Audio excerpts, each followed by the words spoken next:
ሰላም ሰላም ክብራት ተኸታተልቲ ንገቻናለይ ጠንኩም ሰላምኩም ኣነኳ እግዚአብሔር ይመስገን ኣብ ዘለኹምዎ ሰላም ቅሳነት ረህዋ እናተመነኹ ከም ትብሉ ጊዜ ዝብሎ ነዛ ቻናለይ ሓደሽቲ ዝኾንኩም ሰብስክራይብ ጌርኩም ናይ ደወል ምልክት ብምጽዓን ቤተሰብ ኮነ ይኹም ቤተሰበይ ድማ ላይክ ሸር ኮመንት ኣይትንኣሱ ክብለኩም ይፈቱ እምበርከስ ናይ ሎማዓንቲ ፕሮግራመይ ብዛዕባ እንታይ እዩ ክኸውን ኣብ ዝሓለፈ ፕሮግራመይ እኳ ብዛዕባ ቦታ ኣብ ሓይቅ መስሓል 140 ካሬ ቦታ ኣሕሊፈ ነይረ ኣብኡ ድማ ሕቶ ተሓቲተ ነይረ ሓንቲ ሓፍተይ ብዝበለትኒ ሕቶ እየ ሒዘ መፅየ ንሱ ድማ 140 ካሬ ገዛ 140 ካሬ ካብ መጀመርያ እስካብ መወዳእታ በቃ ተወዲኡ ተዛዚሙስ ልስን ምስ በጽሐ ማለት ይበቃ ካብ መጀመርያ ክንደይ ክላስከ ይኾና ክንደይ ብዲኮትከ ይውድ ኢላ ሓንቲ ሓፍተይ ሓቲታት ነላ ንስ ይሒዘ መጽየ ካብ ሓንቲ እምንቲ ዓርከይ ድማ ሓቲት ኣምጽየላ ኣለኹ እዛ ሓፍተይ ወይ ከዓ መሓዛይ ዓርከይ እምንቲ ገዝኣ ወዲኣ ኣጠናቂቓ ሓቲተያ እንታይ እያ ኢላትኒ ዝወድኣ ብሊኮት ማለት እዩ ዝወድአኒ ብሊኮት ግን ንሳ ዝወድአቶ ንኻሊእ ማዕረ ኣይኮነን ምክንያቱ ቦታ ይውስኖ እዩ ዓሚቕ ቦታ እንድሕር ኮይኑ እስካብ 550 እስካብ 600 ዝውድእ ሓንቲ ክፍሊ ገዛ ማለት እዩ ዝውድእ ብሊኮ ዝውድእ ኣሎ 400 ዝውድእ ብሊኮት እውን ኣሎ ሓንቲ ክላስ ማለት እዩ ከከም በትኡ እዩ እቲ ቦታ ብርኽ ዝበለ ተኮይኑ ድሓን ብዙሕ ይውድእ እቲ ቦታ ዓሚቕ ተኮይኑ ግን እስካብ 600 ዝውድእ ገዛ ኣሎ እዩ እና እዚ ሓፍተይ ግን ጠቕላላ ዝወድአቶ ብሊኮት ሳሎን ምስ መደገሲኡ ክልተ ናይ ቅድሚት ገዛ ሻወር ሽንቲ ቤት ዘለዎ ጽብብ ዝበለት ክሽነ እያ እታ ገዛ ማለት እዩ እተን ሻወር ሽንቲ ቤትን እታ ክሽነን ጽብብ ዝበለ እየን እተን ሳሎን ምስ መደቀስን ክልተ ናይ ቅድሚት ገዛን ምስአን ሓዊስካ ግን ከባቢ 5 ክላስ ይኾን ኣለዋ ናይ 5 ክላስ ድማ ካብ መጀመርያ እስካብ መወዳእታ ዝወድአቶ ብሊኮት ዝነገረትኒ 5700 ብሊኮት ወዲየ ኢላትኒ እዚ ብምንታይ እያ ፈሊጣቱ መጀመርያ ከተእዝዝ ተላ እቲ ገዛ ተሰሪቱ ቢም ተኣሲሩ ምስ ተወድአ መጀመርያ 4000 ብሊኮት ብሓደ ጊዜ ኣዚዛቶ ነይራ ካብኡ ድማ ዳሓር ንስላብ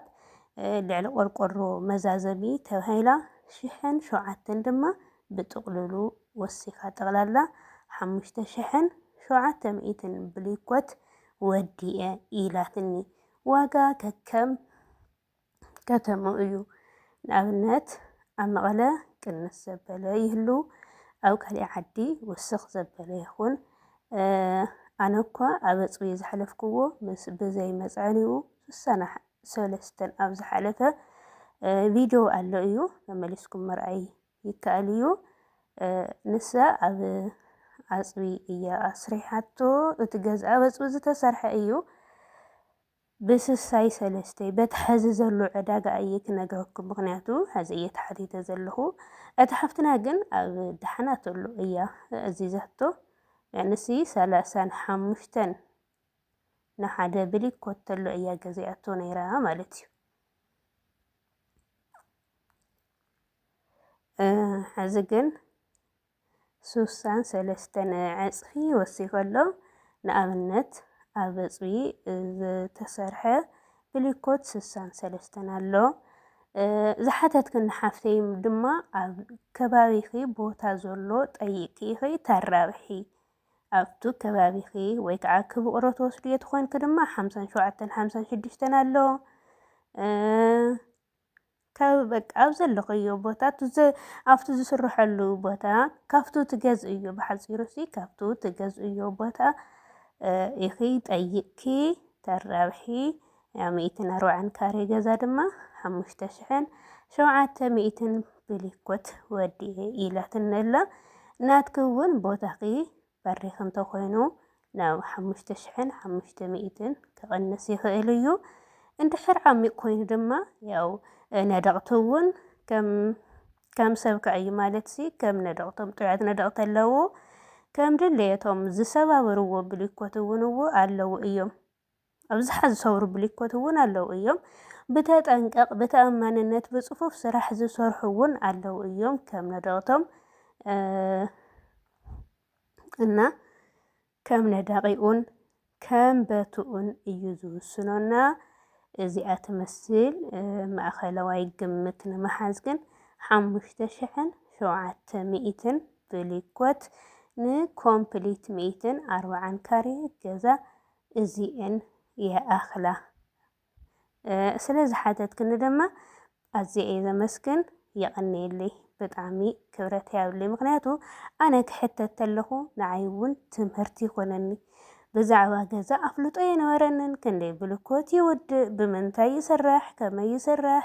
ኣይፈልጥን ነይረ ሰብ ክሓተካ ተሎ ካብቲ ሰብ ግን ትኸስብ ትመሃር ንዓይ እውን ትምህርቲ እዩ ዝኾነኒ ዘለና ክብረት ኣሕዋተይ ናይ ሎማዓንቲ ቪድዮይ ሕፅር ምጥን ዝበለት እዚኣ ትመስል ነይራ ቪድዮ ድማ ካብ መጀመርያ ሰሚዕኹም እስካብ መወዳእታ ስምዕዋ ላይክ ድማ ግበሩ ኢኹም ላይክ እንድሕር ደኣ ጌርኩም ዩቲዩብ ባዕሉና ብዙሓት ሰብ እዩ ሸር ዝብሎ ፕሊዝ ሓደራኹም ክብራት ኣሕዋተይ ላይክ ኣይትረስዑ